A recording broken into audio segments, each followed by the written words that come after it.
Ogilvy and Mather is the name that comes to mind when you think Ogilvy and big brand building, traditional advertising.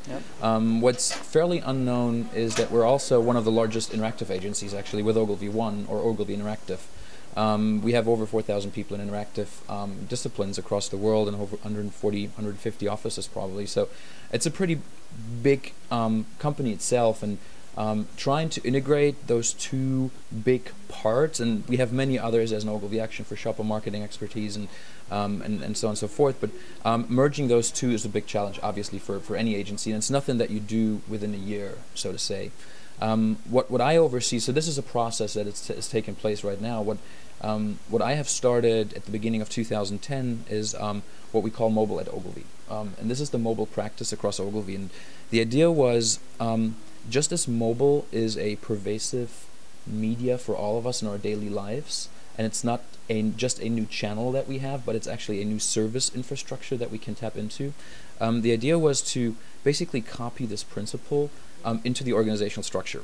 Ogilvy itself is complex enough as it is, with reporting lines, P&Ls going everywhere, and we didn't want to have another unit attached to the side of Ogilvy called Mobile or Ogilvy Mobile or whatever that could be. But what we said is we want to have experts sitting in all the teams where they already are. So experts in the analytics groups, experts in the CRM group, experts in the account management, in the project management group, in the creative group, which basically serve as beachheads to deliver mobile thinking into every meeting there basically is. So it is more of a pervasive practice, which doesn't have a reporting structure into me, but we're basically enablers for the whole agency to become a truly pervasive mobile agency. We've done a piece of research in February, March this year across 3 markets, United States, UK, and Singapore, where we looked into how mobile is changing shopping behavior. So very, very relevant obviously for retailers, so for brand marketers that are selling through retail. And along a lot of findings of what services are being used and how people are actually adopting behavior, or what behavior is being adopted and what is not being adopted, and what services would have a chance to break into mass markets and which don't. Obviously there's a large area of social.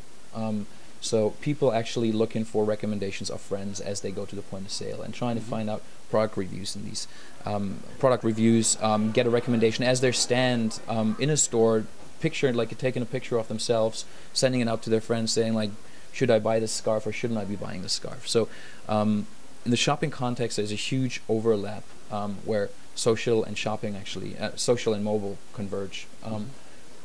What one of the effects for this is, and some retailers are very afraid of this obviously, is you will have a transparency about products, about prices, about ingredients and products in the market that you will not be able to fight.